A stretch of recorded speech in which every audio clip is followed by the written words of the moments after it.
Rain had fallen through the night, steady and unhurried, a soft drumming on banners and canvas that turned the yard of the castle to dark paste.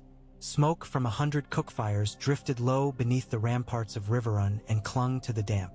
In the great hall the air was warmer, heavy with the smell of wood smoke and damp wool and wet leather, with iron and sour wine beneath.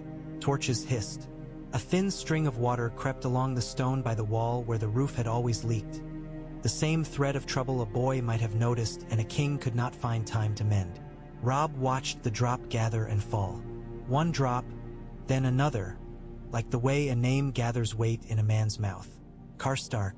The name sat there like a rough stone, something broken from a cold hill and carried south, and now he had to decide what to do with it. Grey Wind lay with his muzzle on his paws at the base of the dais, ears untroubled, though every step in the hall reached him. Men came and went through the morning. Messengers with drenched hoods and bows, captains scratching beards, Lord Tully's men passing quietly from door to door.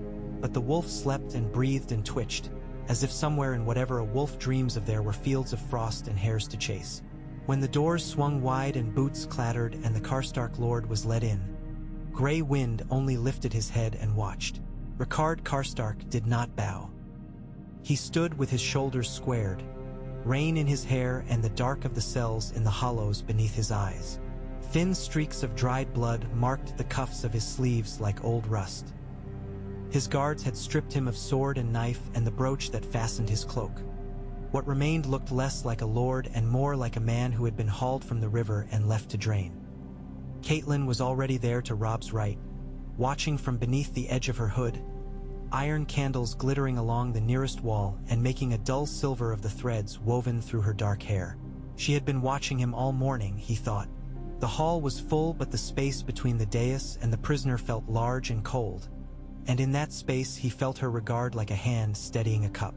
Brendan Tully stood behind, one palm resting against his sword pommel, and beside him Meege Mormont and Galbart Glover and the Great John, as still as boulders. Their gazes made another kind of weather. Karstark's eyes found Robb on the chair. "You sent for me at dawn," he said, voice flat. "I have been waiting." "Lord Karstark," Robb said. He felt the name in his mouth again. He had wanted to speak to him in the cell, wanted to be able to choose his words with fewer ears to hear them, but the hall insisted on witness. "You killed the boys in our keeping, Willem Lannister and Tyon Fry." "They were Lannisters," Karstark said. His mouth barely moved. "And Freys. You broke guest right and camp law." Brendan's voice was mild and bleak. "You slit their throats in their chains." Karstark's face turned toward the Blackfish, then back. He looked at Robb as if the others weren't there. "I did what a father does, your grace. You may dress it in oaths if you like." His gaze did not waver. "They took my sons from me, the Kingslayer, and all the lot of them. You made truce for the man who did it. You called him guest. I gave sons to your banners.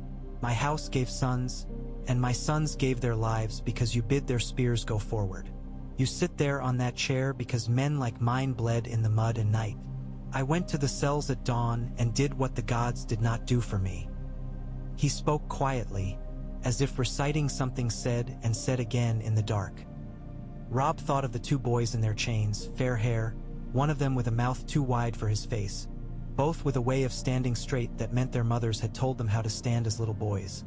He thought of the guards, drunk or not, sleeping or not, none of that mattered now.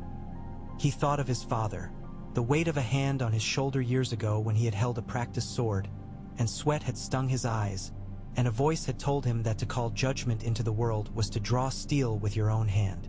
The voice that belonged to winter and honor and a kind of plainness you could measure yourself against. A lesson that had carried a simple hardness. A boy could understand it and yet carry it his whole life and find new edges on it every year. He had known what he would do when he sent Olivar to fetch the North's lords. He had known, and then he had not, and now he still did not. He looked at his mother, and she held his gaze without nod or shake. Her eyes were gray and clear and full of storms he could not see through. "Leave us," Robb said. "Not all. Blackfish, stay. Lord Umber, Meege, Galbart." "Mother." The hall shifted and murmured. Men went out in reluctant ripples, boots on stone, a low chime of harness, a grunt here and there as someone shouldered a neighbor's elbow. Karstark did not turn his head. Gray wind rose and came up the steps with a soft, heavy patience, and then lay again at Robb's feet. Robb felt the warmth of him through the leather of his boots like a hearth at his ankle. When the doors boomed shut, there were only the 9 of them beneath the roof's dark belly. They were boys, Robb said.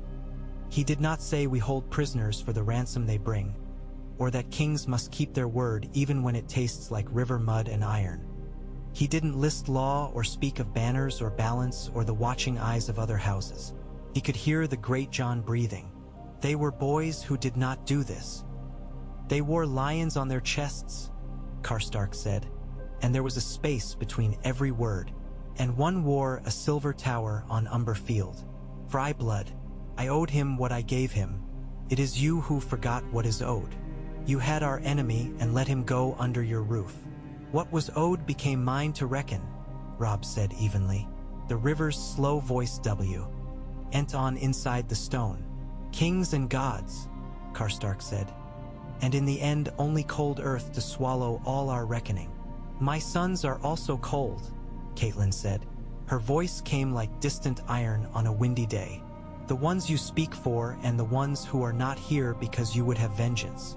Do not imagine you have the only dead to mourn. Karstark's head turned then. He looked at her as men look at a bright thing they must face or be ashamed. Lady Stark, he said, very quiet. Something tugged at the corner of his mouth and was gone. You cut the cords from the Kingslayer. Do I speak lies? No, she said. You did your mother's part. I did my father's. Let the boy on that chair say what he likes about law. He shifted his hands, or tried to. The irons cut and rattled. There was a time I would have died for him, for the boy who was not yet a king. A word from him was summer then, and we followed it. I followed. And now, the Blackfish spoke without heat. Now you stand under the eyes of your own men, who may follow you no more if you bring them shame. A lord's hand is a lever that moves many, Lord Karstark. The weight of what you did rests on every Karstark spear, and they will bend under it or break. The boy you call king must think on that as you must. Robb felt words gather in him, hard words, clean words, things that could be said and remembered because they had the rightness of a stone that fits your hand. He would rise, draw the sword, and the hall would seem to hold its breath. He could already feel the sword in his palm, see the white of breath puffing in the chill of the morning when it would be done and the blood carried away in buckets. He could feel again the rain, and the eyes of the men who had left their fires to crowd the yard. There would be quiet then. There was always quiet after. And yet he saw also in his mind a scatter of banners, black sunbursts on white, turned away from him, riding north with their silence, and the chain of one action to another, links you could not break after you had forged them. He saw other faces then, the boy with hair like wheat, a smile too quick to keep, who had put a hand on Grey Wind's ruff and then snatched it back. The other boy, a Fry, quiet and watchful. He thought of Edmure's reddening face. He thought of Walder Fry and his sly mouth and the way he commanded a river by sitting astride it. He thought of how thin the North's numbers looked against the world. He stood. The iron buckles along his belt creaked. He went down the steps one by one. Grey Wind rose and followed.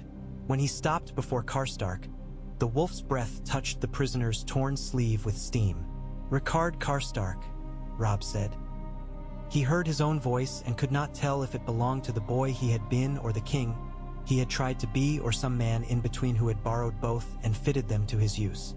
"You took life under my hand without leave. You killed 2 I had sworn to keep. The law calls for your head. It does not weigh what burned in you when you did it, nor listen for the names you cried in the dark." He felt rather than saw his mother's head turn a little. "But I am not law. I am a king who has learned how quickly his acts take others with them, and I cannot spare more lives to make a point." Karstark's mouth opened, then shut. A little sound came from the Great John, something between a grunt and the way a man clears his throat when he wants to speak but decides he will wait. "You will not die today," Robb said. You will be stripped of arms and office. Your men will serve until I release them, and they will be paid and fed as any other men in my service. They will give their oaths anew to me and to those I name over them. You will be held until war's end, and then you will go to the wall to take the black if the brothers will have you. If not, you will live the rest of your days under guard in a hall of the north with no sword in your hand. You will not see Karhold again." The words uncoiled in the quiet.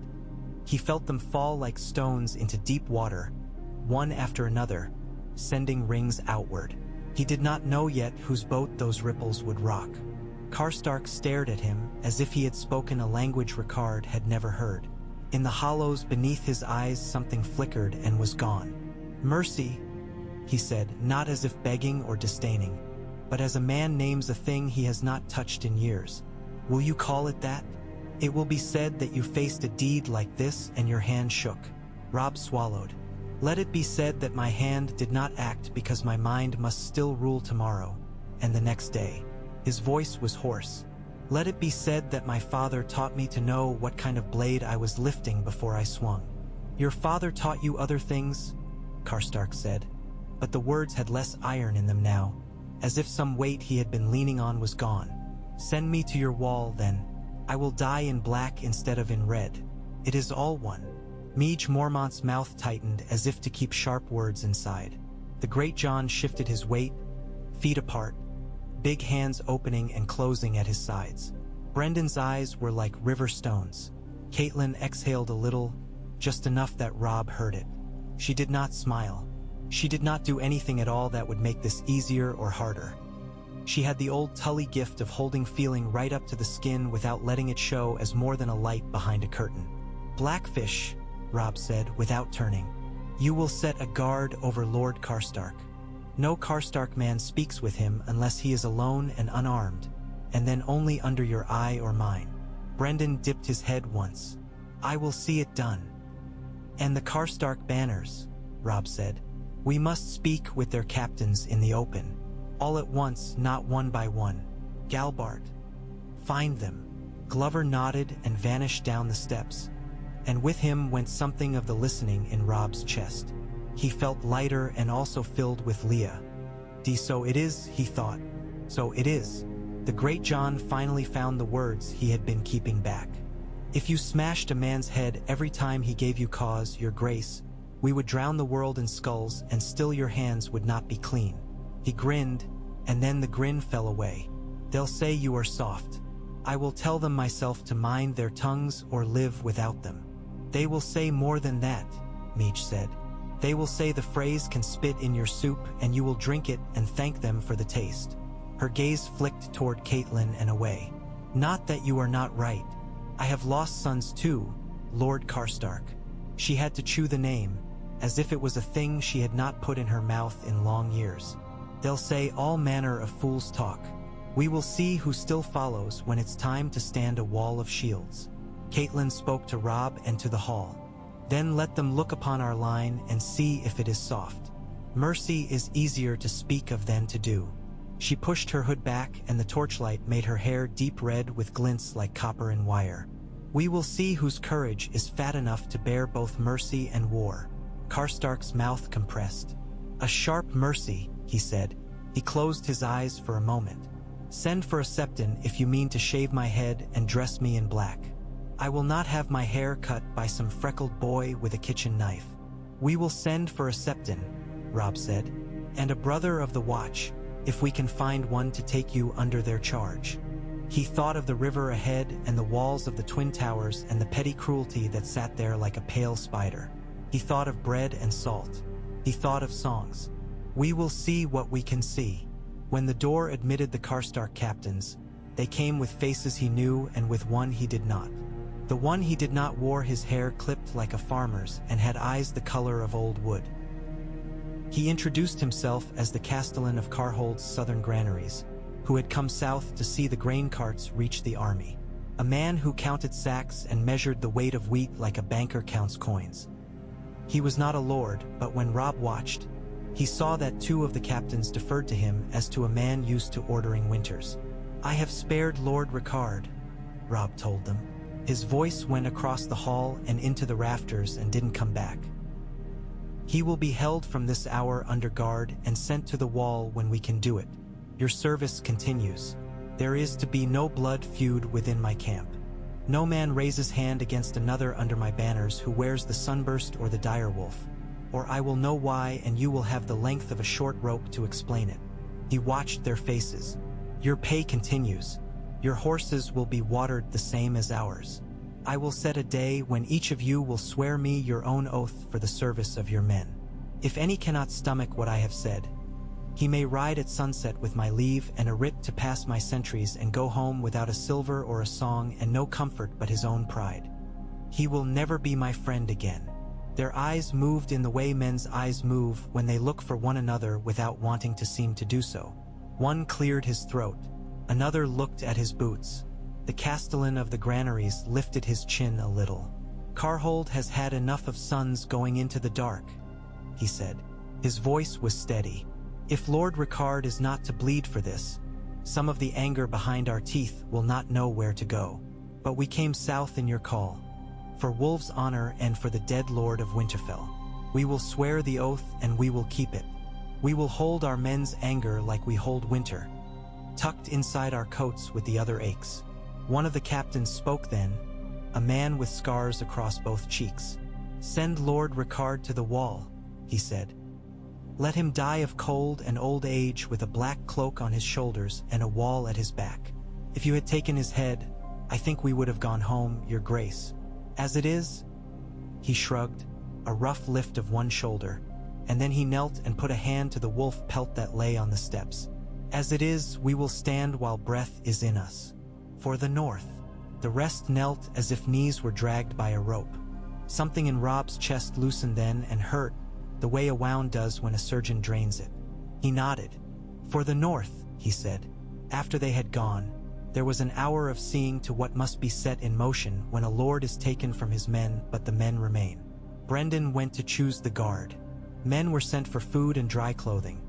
A scribe was set to write letters that must travel faster than horse or rumour, to Carhold, to White Harbor, to Deepwood Motte, to houses small and hungry with the long winter gnawing at their stores.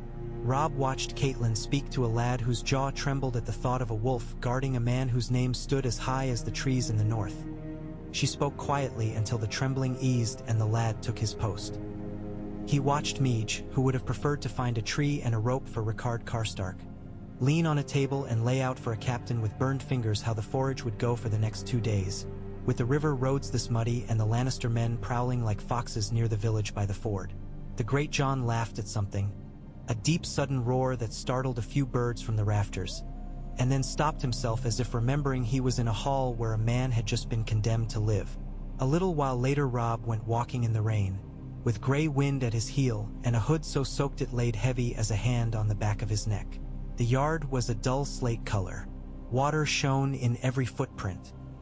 Men moved back and forth with buckets and hauled wood and shouted to one another, and little trickles ran down their faces into their beards. Beyond the outer wall the river moved as if the world had tilted the basin a little, and the water was thinking about what it might do when it found a way to be free. On the far bank, a boy on a thin horse watched the castle with a bundle of arrows at his back and rain hissing around his shoulders. He thought of his father's halls and of snow. He thought of a morning long ago in the courtyard where 2 boys had held sticks and called them swords, while women watched from the gallery and a blacksmith leaned his arms on a railing and smiled and a man with gray in his beard called encouragement that was half prayer and half jest. He thought of his sisters. He had the old feeling again that he had left something behind, sunk into the snow, a small thing that belonged to him alone. He wondered what it was and could not find it. When he returned to the hall, Caitlin was at a long table with parchment curled like old onion skin, and seals and sand. She did not look up from the letter she was writing until he stood across from her and leaned his hands on the wood. "It is done," he said. She nodded, folded the letter, and pressed a stag into the wax so carefully that no drop slid. "It is not done," she said mildly. "You chose. Now you will do your choosing again, every hour until we reach the twins and beyond." He looked at the damp patch spreading slowly from the right corner of his sleeve. "I thought I heard you breathe." "You did," She held his eyes. It was not what I would have done. He couldn't tell if she meant she wouldn't have spared Karstark, or wouldn't have brought the men in, or wouldn't have kept him from speaking in private. And he did not ask. But every choice we make leaves us needing more grace, more luck, more wit.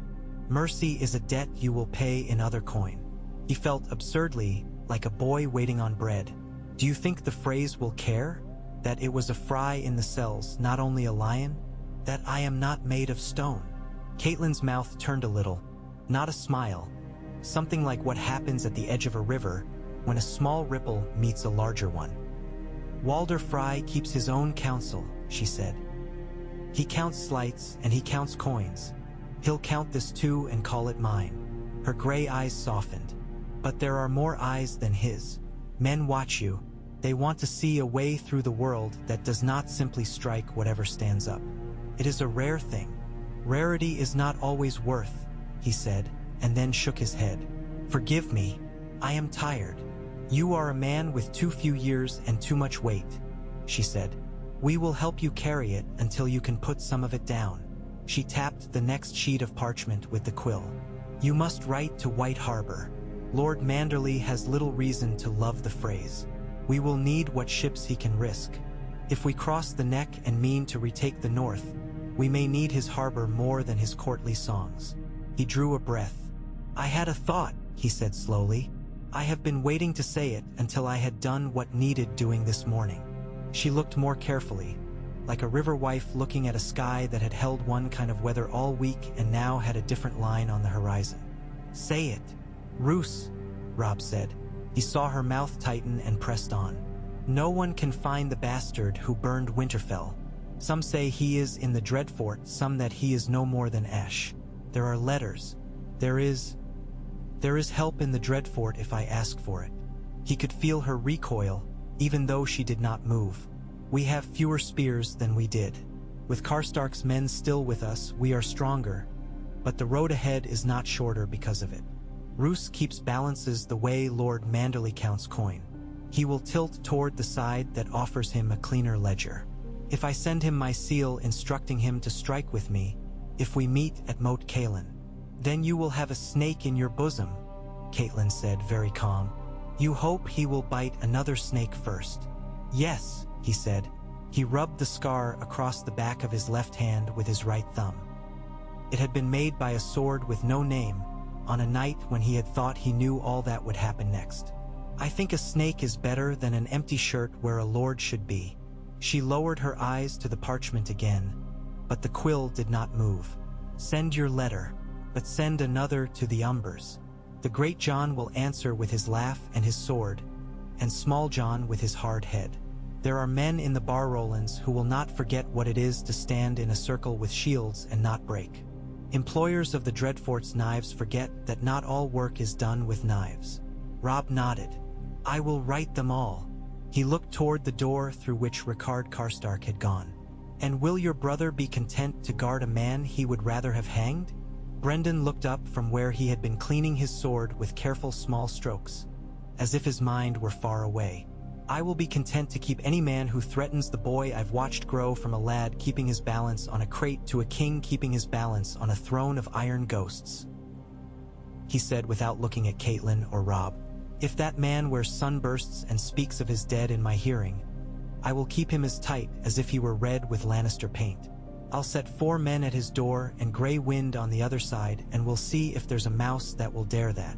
The rain eased a little toward afternoon. A pale daylight crept across the floor in a band and stopped before it reached the far wall, like a wary cat.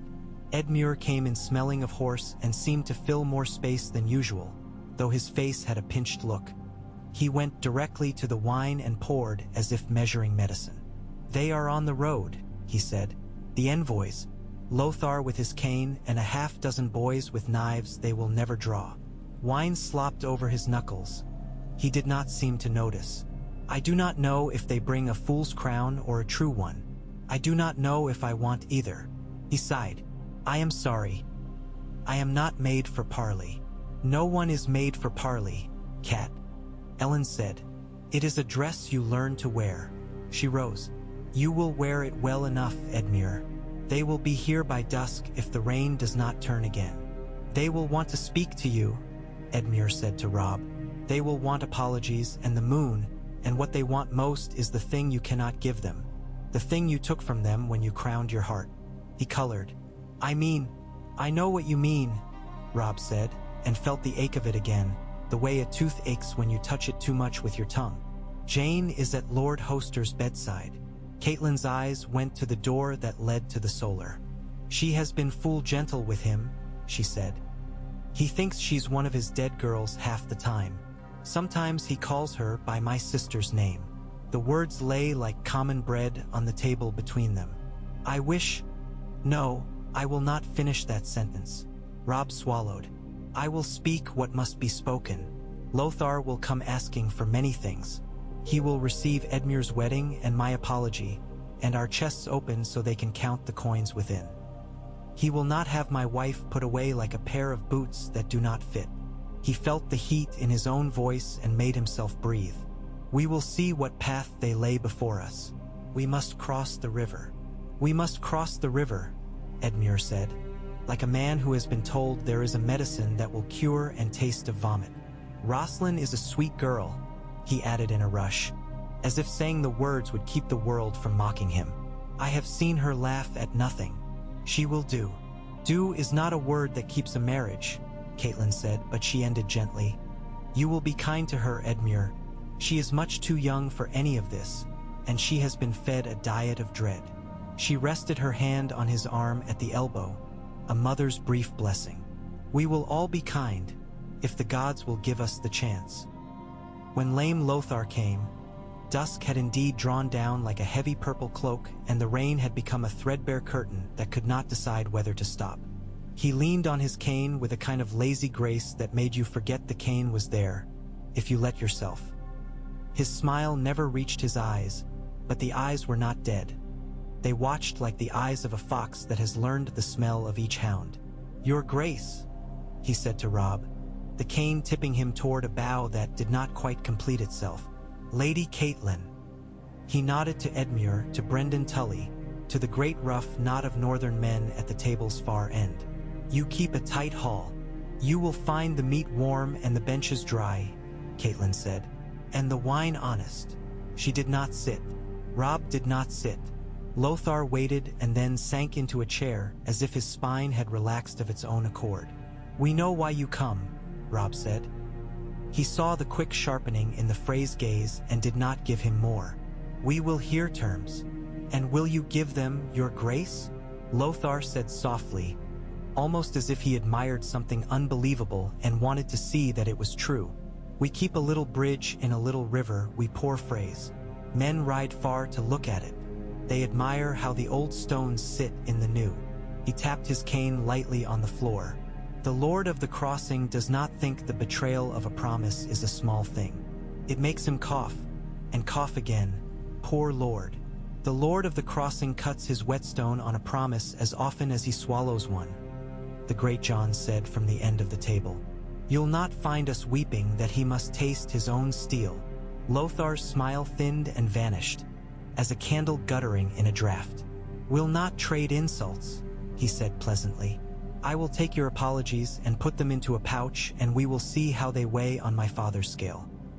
If they are heavy, the scale will swing and the gate will lower, and your men will tramp across to the music of their own boots and a bit of piping. We will even dance at your kinsman's wedding. If the apologies are light, we will ask for more. We like our balances even, Your Grace. It is a family habit. Caitlin spoke before the great John could make the room into a noise box again. You know the apology we offer. Edmure's hand for Roslyn's. She did not let herself smile. It would have been the wrong knife for this meat. We offer hostages from houses more ancient than your towers. We offer a winter's grant of timber cut in our forests for your wharves. You will not have my son's wife set aside or whispered aside. We will not ask for your daughters to be put away, and you will not ask for our daughter of the West to be put aside. She set her palms flat. You know we cannot bend that way. Lothar looked as if he were calculating how many rooms you could build with timber offered, how many capes you could buy with the coin it became, and how many you would need to bribe a half-dozen neighbors. Then he flicked his glance toward Robb with a barely perceptible flicker. "You speak for him, Lady Caitlin. You always did. When I was a boy and you came to the twins, I watched you go up the stairs and thought you were a flame that would never go out. A woman who knows the weight of what her husband wants is a warm thing in a cold house." He turned his palms up. "I do not say no. I do not say we will throw you into the deepest water, Your Grace. The river is shallow in places for those who know where to step." "You will give us your father's answer," Brendan said, "and we will for the while assume you come with true salt in your hands." His thin mouth bent. "You may take bread and share our salt at our hearth this night, Lothar. Or you may sleep in your own puddle, as you prefer." Lothar's eyes flicked to the wolf at Robb's feet and away. "I will take your bread," he said, and his smile curved again, this time with a little fatigue in it. "We will bring words of permission at noon tomorrow. You must know that my father has a meticulous stomach. He cannot swallow quickly." Caitlin watched Robb look at Lothar and away. She knew the muscles of his face the way a woman knows the ridges of her spinning wheel under her hands. The smallest tightenings meant hunger or heat or a choice pressed into a corner. She waited until Lothar had eaten. She watched him bring bread and salt to his lips, watched whose hands poured wine for him, the shape of a little ceremony that had been repeated in halls older than theirs until it carried a weight of its own. She watched. She had learned that watching was sometimes the only sword you could draw in a crowded room. Later, when the hall had thinned and the torches were quiet and the gray of the rain bled into the black of the night beyond the arrow slits, Caitlin found Robb in her father's solar, standing in the rushes and looking at a place on the wall where there had once been a hunting tapestry his mother had hated. The hooks were still there. A pale rectangle showed where sun had not kissed the stone for 20 years. Jane was asleep in the chair by the bed, head tilted, curls fallen loose. Lord Hoster breathed in the thin, shallow way boats do when they sit at a dock and knock against it. He dreamed in names. Tonight they were names Caitlin did not know, none of them her own. "She has been feeding him bits of quince," Robb whispered, and smiled as if something had lifted from him for a moment. "She mashed them with honey." He said they were a clove of summer in his mouth. Then he called her by Aunt Lisa's name and wept. Caitlin felt the small ache she always felt when his father was in the room with him, and the one was only breath and the other only will, and they felt like a rope pulled too tight between towers. "She has a kind streak of stubbornness," she said. "I have seen it in girls whose houses sit close to the cliffs by the sea." Robb looked at Jane longer than he looked at the bed. "You think I should have done it," he said finally, very low. "You think I should have taken Karstark's head myself and let the blood run in the yard." "I think you have made yourself a road with rocks in it," Caitlin said. "But there was never a meadow ahead of you, Robb. We walk on stones either way." She reached up and touched his cheek. He was too tall to be a boy and too young for what he carried. Sometimes you cannot pay for what is owed in the coin offered.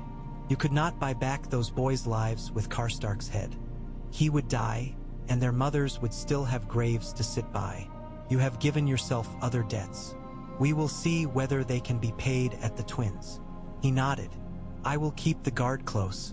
I will not drink until I have watched Lothar's eyes while I drink. The song will ring in the rafters and I will count the notes," he said, as if telling himself how to walk through a forest full of snares. Caitlin did not smile. "Do it then," she said. "If you cannot be your father, be yourself. But do not forget that wolves are wolves. You cannot make yourself a sheep for the sake of a phrase forgiveness and expect your teeth to grow back when you need them." He kissed her hair, as he had once when he was 10 and had fallen from a horse and burst his lip and wanted to show he was brave. Then he went and knelt by the chair where his wife slept, and he touched her hand and she woke, startled, and then smiled, and in that moment Caitlin could not hate or resent any of what had been done. The world breaks men quickly enough without their mother's hands helping it along. In the morning, Lord Rickard Karstark stood with his hair cropped like a recruit's and his jaw bare. His face looked a size too large for his head without the beard. He wore plain brown and a black cloak with no fastenings. Two of the Blackfish's men stood on either side with their spears grounded and their hard eyes half-lidded, alert the way old dogs are, who nap with one ear open. "Here is your septon," Brendan said. He will hear whatever you want to say to whatever God will listen. He nodded at the other man in black. An old volunteer from the watch, gaunt, with a thin ragged fringe like frost around his head. And here is a brother to vouch that you will be received when we have a road to send you by.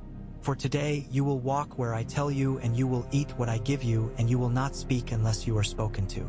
If you so much as piss without asking me, I will stand you up in the yard and let the wolf consider whether your life still carries your scent.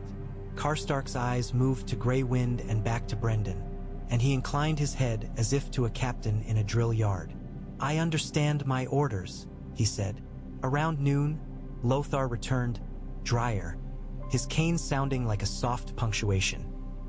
He had another with him this time, Black Walder, whose jaw looked cut with a chisel and whose hands were clean as if he had washed them before crossing their threshold. He smiled with his mouth and not his eyes. My father, Lothar said, accepts the apology of his grace. He is old and his parts pain him, but he has a tender heart for a show of contrition. He will open his house to you.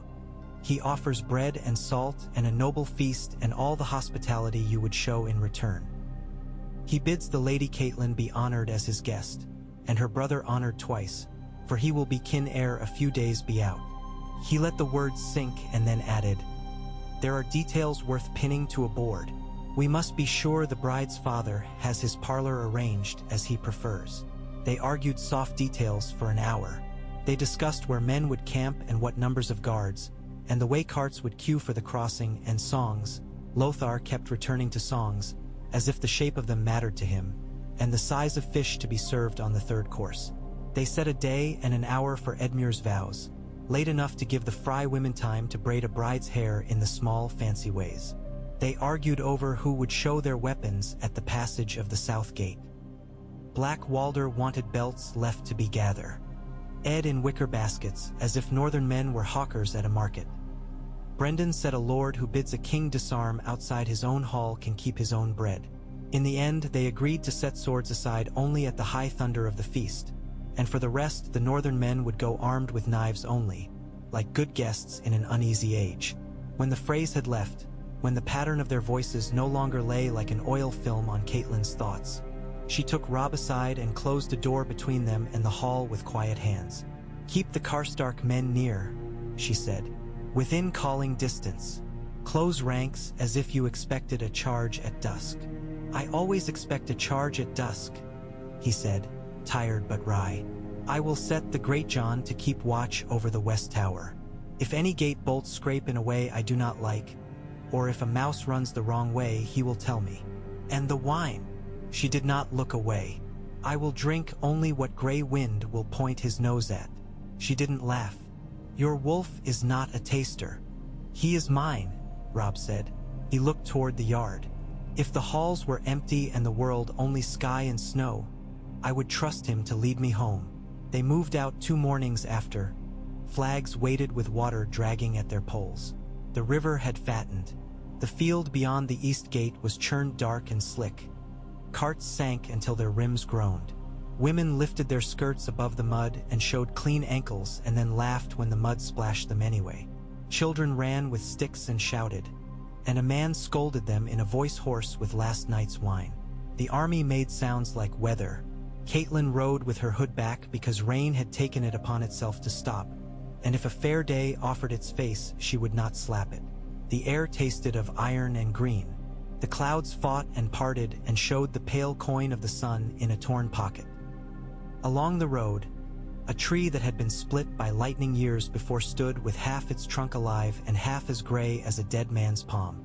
In the near distance, the twins rose, ungainly and sure of themselves, like a pair of old men sitting with their knees splayed, hands on their thighs.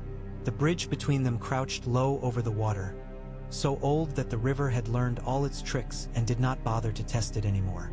Little bright pennons fluttered like birds that had mistaken the towers for trees. Caitlin could not tell at this distance whether the bridge's stones seemed to grin or scowl. The road bent, and for a time the army could not see the towers. Men talked more easily when the enemy was not looking at them. A drummer boy knocked a beat with his fingers on the rim of his drum and was cuffed for it by one of Meej's bare-faced women. Edmure rode with his chin set and his mouth a little open, breathing with care as if the air might break. He went over lines of speech under his breath, the way a man polishes a buckle before a feast, though his was a feast he did not entirely want.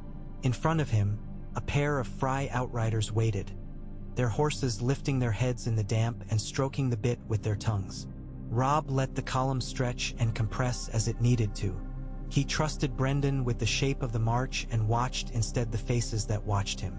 The Karstark men walked in their knot, not apart and not fully mixed in, as if a current of their own ran beneath their boots. He saw in them a tiredness he recognized and an edge he did not. Their angry pride was a different iron than the Mormonts or the Glovers. He had never before noticed that each banner carried a different kind of weariness. It made him consider whether a king had to learn 100 sadnesses to fit the 100 seals at the end of his letters. They reached the open space before the west tower while the sun still hid and showed. Servants hurried out with benches and barrels and scolded one another, and a gross-sized dog nosed a basket of bread and was slapped away with a ladle. Lothar appeared and performed again his slow bow and invited them into the shade. Robb thought he could smell onion and pepper and old wine and a little fear. He did not know if that last was his own. The gates yawned. Beyond, the courtyard was swept, the puddles coaxed into corners, the straw laid fresh. On every ledge and balcony eyes peered, and some were the small bright eyes of girls, and some were men's who had learned long ago to hide their thoughts as if they were coins in a seam sewn inside their coats. A lutenist plucked and tuned. A tall boy arranged a row of black jugs with a pedantry that made Caitlin think of a septon lining up candles to his fancy. Bread was brought. Salt was held out on a wooden board carved with a bridge. Robb took the bread. He tasted the salt. He let it sit on his tongue until he could feel its small pain. Caitlin took hers and watched as Edmure did the same, and the Great John, and Meej, and the men who had names in the songs and the men whose names would never be sung. The phrase did it too, and their faces looked like faces and nothing more. "Be welcome," said a voice like old paper, and Walder Frey descended from a chair that his sons had carried out, a procession of flesh behind him like small rivers following a big one that has carved its way where they must take their course. "I have hounds to lick the hands of kings, if it please you." He showed his teeth the way a man shows a pan of biscuits and waits to see what you will pay. Robb's face was a lake in no wind. "I have come to ask pardon for a wrong I did you," he said. The words were a cloak and warm and cold at once. "I have brought my uncle to take your daughter's hand. He is a lord in his own right of one of the oldest rivers in this realm. He will be good to her. I have heard men say lords in their own right are like knife blades," Walder Frey said. "Beautiful and sharp and too easily broken if you do not keep them oiled." He squinted at Edmure. "Stand up straight. Boy, I do not give my girls to men made of soggy parchment." His eyes went to Caitlin and softened with calculation. "You are thinner. It suits you. The river runs its own way past us. Doesn't it? There was time I thought you would be daughter to this hall. But you were always too proud. You take after your father." He turned to look at Robb again. "And you are the pride itself, are you not? Wolves never bow. They break. We shall see if you bend." He clapped his hands as if dismissing gnats. "Music. Why, let our hall say what our mouths cannot." Caitlin felt the air lift. She did not know if it rose because of a wind through some crack in the masonry, or because the tension in 100 shoulders loosened a little. Lothar moved like a slow current, steering Robb one way and Edmure another, and boys ran with jugs and girls with baskets, and someone called for a song she did not know. She stood a moment in the middle of it all, letting it move around her, as a woman stands in a river and feels the current's strength and the stones under her feet and gauges whether she can cross.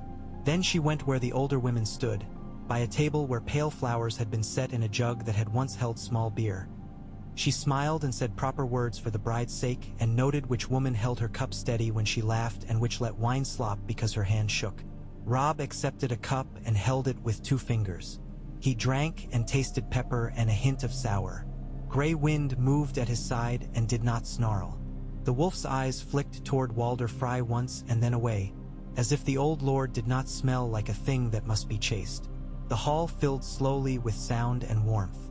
Caitlin told herself, watching from 3 different points as the feast grew, that this was how safety looked sometimes. It looked like 100 eyes you did not trust, and a nose that did not catch anything it wanted to warn you of, and songs that were only songs. She told herself that in the cold months, a house's rafters must swell with heat and laughter and meat if they were to stand the storm to come. She told herself many things. She watched Edmure's bride arrive among a cluster of sisters and aunts, and her breath hitched a little. Rosalind Frye was younger than Caitlin wanted her to be, with small hands that twisted in the air when she let them, as if they didn't know where to rest, and a smile she seemed to have folded carefully, ready to be handed to the man who would need it. She looked like the little wren that nested in the rose bush by the side door at Riverrun, days before the roses opened. Edmure's face, when he saw her, did something odd. She saw in him a crack that hopped from eye to mouth to ear, and then he snapped his jaw shut as if he had thought better of something. Rosalind curtsied. Edmure took her hand. He bent over it with more grace than Caitlin would have given him credit for in a mood like this. Men clapped, and the music went from one tune into another without a break. Later, perhaps there would be laughter that sounded forced. There would be too much wine poured into the cups of men who were not used to it. But now it was only the beginning of a feast, and the long tables looked the way long tables look when men believe that food makes a treaty with hunger and song makes a roof against doubt. Robb didn't sit at the high place. He moved among his men instead, putting his hand on a shoulder here and a shoulder there, letting the men feel him like a warm cloak. He went once to the dais because Walder Frye beckoned with a finger that could have been carved from a knucklebone. He exchanged words that were like pieces from a child's puzzle. They fit together because they were shaped to. He wanted to hate it less than he did. He looked for Lothar's eyes and saw only a pleasant color and nothing behind it. As darkness fell, torches were lit and the bright glow against the wood of the rafters made the hall look older, as if it had reached back and brought forward one of its own pasts. The Blackfish came twice to whisper to Caitlin that the guard she had ordered was in place, and once to tell Robb that he had seen a gate opened and shut for no reason he could see, and that now there were 2 reasons he could imagine, and he would set men to watch both. Robb nodded and watched the men he trusted spread themselves like iron nails tapped into a beam. He let himself breathe a little easier. He did not trust it, and yet for a little while he breathed. Most of the Karstark men stayed in the second hall, smaller, with rougher benches. They sang the old harsh songs under their breath while they ate, as if to remind themselves that this was not their house. They looked at the girls, but with a winter patience. They looked at the Frye men with something you could not name unless you had been hungry for too long and then found food set before you by a man who had kept you hungry on purpose. Their captain with the scarred cheeks led 2 of them out into the yard to piss, and their faces when they returned were expressionless. Caitlin found herself beside Rosalind's mother. One of them, there were more than she could count, and listened to the woman talk about sash colors as if the sashes could hold the world together. She nodded and made soothing noise and watched Rosalind with the edge of her eyes. The girl's mouth trembled once and then steadied. When the women took her away to fuss with her curls and whisper their confusions about the night, Caitlin stepped aside and let them pass and promised herself that she would stand between the child and anything that looked like unkindness, if unkindness came from a quarter small enough for her to bar with her own body. Robb, in the moment when the lutes changed hands and the pipe went quiet and a man who had been sharpening his knife on a bit of leather finished and slid it away, felt a stillness. It was not a foreboding. It was not even a pause. It was a misstep in a dance where everyone pretends not to notice small stumbles because they know grand ones are coming. He laid his palm on Grey Wind's head and felt the shiver of the wolf's skin. The wolf made a sound, not a growl, something in the throat like a question. Robb glanced toward the door, where Brendan had stood a moment ago. He saw instead Black Walder talking with a cousin whose name Robb had let slip from his head. He saw Lothar walking along the wall with his cane now held as if for a man who had forgotten he carried it. Caitlin saw Robb's hand still. She saw the question in his face, and as always, the memory of his boyhood face rose up in her as strong as the man before her. She felt for the first time in days something like a great sigh, the kind she had not let herself breathe in years. It rose and then settled. A song started then, a bridal piece that people knew even in houses where there had never been a bridal, because there are some tunes the bones learn from the air. The candles burned clear. The wine tasted of plums and a hint of earth. Outside, the river went where it always went, a slow muscled thing that carried boats and bones with the same lack of argument. Walder Frey's mouth moved and made courteous shapes. Rosalind's small hands lay one in Edmure's and one in her lap. Ricard Karstark sat under guard in a room where no window looked west or east. Gray wind breathed, and his breath smelled of meat and rain. The banners hung and did not stir. The floor held. The night went on. And it may be that nothing had yet changed, and it may be that everything had. The hall does not tell. It keeps what is given to it. The bread had been eaten. The salt had touched the tongue. Mercy had been chosen once, and that is a river too. It has its channels and its floods that no man can see from the bank. Not even a king. The feast grew. At some point, the great John laughed a laugh that rolled against the roof and came down again with a softer cut to it, as if he had filed the edge of his joy. Meege Mormont told a story about a winter too early in her girlhood and the men who did not come back from taking a net out on black water. Edmure stumbled over a line and then found it again. Rosalind surprised herself by smiling without thinking.